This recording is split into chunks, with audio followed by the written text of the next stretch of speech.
गोड़ लगे छी अहाँ सब गोटे के। हम राधा एक सुंदर सन महेशवाणी सुनावे छी।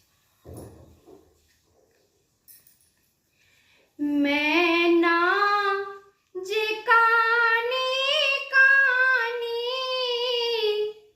कहथिन पड़ोसिन सब सो।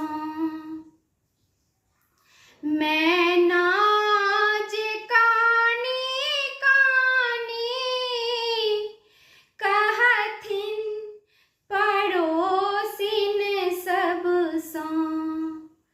किया है आहे सखिया शिव जी बतहबा गौरी मन भावल रे की। भूत प्रेत शोभे संगे थर थर कांपे आंगे। किया है आहे सखिया नैना सा निकले अग्नि के ज्वाला रे की।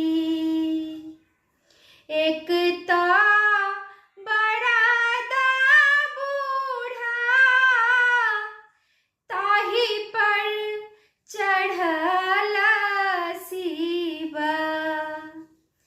एक तो बड़ा बूढ़ा ताही पर चढ़ल शिव।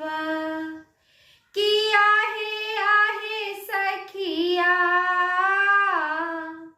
भाई बंधु शिव के कतहु ने देखल रे की।